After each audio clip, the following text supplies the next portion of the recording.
Bonjour à tous, on se retrouve aujourd'hui pour la conférence de presse de Hansi Flick avant le match de demain contre Elche. Et on commence tout de suite avec la première question qui a été posée à notre coach. On lui dit comment l'équipe s'est sentie cette semaine et à quel match vous attendez-vous face à Elche qui aime avoir le ballon et la possession. Est-ce que ça sera un match différent? Hansi répond bien sûr que c'est différent. De ce que j'ai vu d'Elche, il joue bien, il pense en tant qu'équipe pour trouver des solutions et jouer vers l'avant. Pour nous, ça sera important d'être bien placé, pressé et jouer en suivant le plan du match. Ces 2 derniers jours, j'étais très heureux et j'ai beaucoup apprécié ce que j'ai vu à l'entraînement. Olmo est de retour, Lewandowski aussi, donc c'est très bien. Pedri ne sera pas là, mais c'est comme ça cette saison et on doit l'accepter. Ensuite, on lui dit cette semaine, beaucoup d'infos sont sorties sur Lamine. Est-ce qu'il va bien ou est-ce qu'il a des gènes qui le limitent physiquement? Hansi répond seulement cette semaine. Je pense que c'est toutes les semaines. Lamine va bien, je lui ai parlé, et il va bien. Il y a des jours où il a des petites douleurs, mais il travaille très dur et il s'est beaucoup amélioré. Je pense que son évolution est bonne. Ensuite, on lui dit comment sera l'équipe sans Pedri. On sait que c'est un joueur très important. Et est-ce que sa blessure est due à l'accumulation des minutes?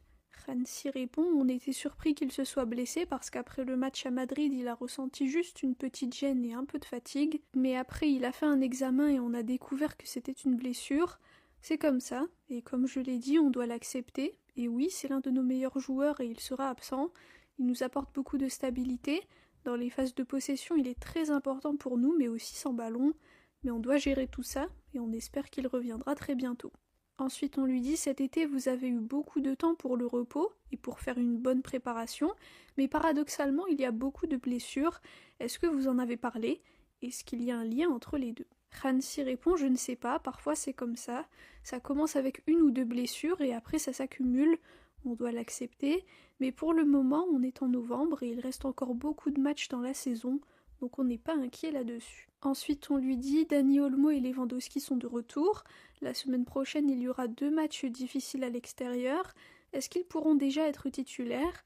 Et qu'en est-il de Joan Garcia? Hansi répond concernant Joan, on évaluera au jour le jour.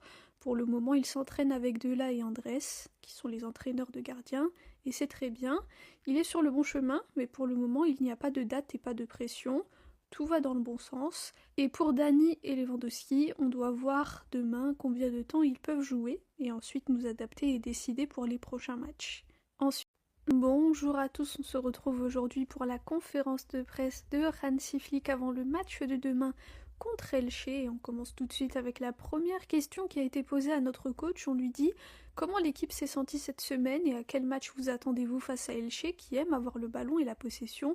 Est-ce que ça sera un match différent? Hansi répond bien sûr que c'est différent. De ce que j'ai vu d'Elche, il joue bien, il pense en tant qu'équipe pour trouver des solutions et jouer vers l'avant. Pour nous, ça sera important d'être bien placé, pressé et jouer en suivant le plan du match. Ces 2 derniers jours, j'étais très heureux et j'ai beaucoup apprécié ce que j'ai vu à l'entraînement. Olmo est de retour, Lewandowski aussi, donc c'est très bien. Pedri ne sera pas là, mais c'est comme ça cette saison et on doit l'accepter. Ensuite, on lui dit cette semaine, beaucoup d'infos sont sorties sur Lamine. Est-ce qu'il va bien ou est-ce qu'il a des gènes qui le limitent physiquement? Hansi répond seulement cette semaine.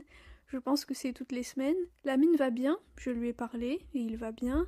Il y a des jours où il a des petites douleurs, mais il travaille très dur et il s'est beaucoup amélioré. Je pense que son évolution est bonne. Ensuite, on lui dit comment sera l'équipe sans Pedri. On sait que c'est un joueur très important. Et est-ce que sa blessure est due à l'accumulation des minutes? Hansi répond on était surpris qu'il se soit blessé parce qu'après le match à Madrid, il a ressenti juste une petite gêne et un peu de fatigue, mais après il a fait un examen et on a découvert que c'était une blessure. C'est comme ça, et comme je l'ai dit, on doit l'accepter. Et oui, c'est l'un de nos meilleurs joueurs et il sera absent. Il nous apporte beaucoup de stabilité. Dans les phases de possession, il est très important pour nous, mais aussi sans ballon. Mais on doit gérer tout ça, et on espère qu'il reviendra très bientôt. Ensuite, on lui dit cet été, vous avez eu beaucoup de temps pour le repos et pour faire une bonne préparation, mais paradoxalement, il y a beaucoup de blessures. Est-ce que vous en avez parlé? Est-ce qu'il y a un lien entre les deux? Hansi répond je ne sais pas, parfois c'est comme ça. Ça commence avec 1 ou 2 blessures et après ça s'accumule. On doit l'accepter, mais pour le moment, on est en novembre et il reste encore beaucoup de matchs dans la saison, donc on n'est pas inquiet là-dessus. Ensuite, on lui dit Dani Olmo et Lewandowski sont de retour. La semaine prochaine, il y aura 2 matchs difficiles à l'extérieur. Est-ce qu'ils pourront déjà être titulaires? Et qu'en est-il de Joan Garcia? Hansi répond concernant Joan, on évaluera au jour le jour. Pour le moment, il s'entraîne avec Dela et Andrés, qui sont les entraîneurs de gardiens, et c'est très bien. Il est sur le bon chemin, mais pour le moment, il n'y a pas de date et pas de pression. Tout va dans le bon sens. Et pour Dani et Lewandowski, on doit voir demain combien de temps ils peuvent jouer, et ensuite nous adapter et décider pour les prochains matchs. Ensuite, une journaliste lui dit « On ne vous a pas vu avant ni après le Classico », et c'était un moment où il y avait beaucoup de bruit autour de la mine. Vous, en tant qu'entraîneur, comment pouvez-vous protéger ou prendre soin d'une star comme la mine? Hansi répond « On le fait, on discute avec lui, c'est normal, on est très honnête l'un envers l'autre et je pense que c'est la meilleure manière de faire. Je vais toujours le protéger et le soutenir, c'est un joueur fantastique et un garçon fantastique, il est très jeune, donc on va continuer comme ça. » Ensuite, on lui dit la saison dernière, tout le monde était d'accord pour dire que vous avez fait ressortir la meilleure version de vos joueurs. Pensez-vous qu'ils sont en dessous de leur niveau cette saison et que votre mission c'est de les faire revenir à leur meilleure version? Hansi répond d'habitude je ne parle pas des joueurs blessés, mais quand tu n'as pas tous les joueurs disponibles, ce n'est pas facile de tout gérer et d'avoir tout le monde à son meilleur niveau. Ce que je peux voir actuellement avec les retours d'Olmo et Lewandowski, c'est que les 2 derniers entraînements étaient très bons, et c'est non seulement parce qu'ils s'entraînent et élèvent leur niveau, mais aussi parce que ça pousse les autres à élever leur niveau. C'est super de voir les jeunes aussi, j'espère qu'on pourra tout démontrer demain. Ensuite, on lui dit qu'Oubarsi a eu un peu plus de repos que les autres cette semaine. Comment va-t-il et qu'est-ce qui lui manque pour récupérer son niveau de la saison dernière? Hansi répond « Il a quel âge? 18 ans, n'est-ce pas? Et c'est normal qu'à 18 ans, tu ne sois pas comme un joueur de 24, 25 ou 26 ans qui est régulier et peut-être à son meilleur niveau tout le temps. C'est normal. Il a déjà joué 2 saisons à un très bon niveau et 95% de ses matchs sont top. Je suis vraiment content de lui. Peut-être que pas seulement lui, mais les autres joueurs aussi ne sont pas à leur plus haut niveau et on doit travailler là-dessus pour que tout le monde fasse mieux. C'est notre job en tant que coach.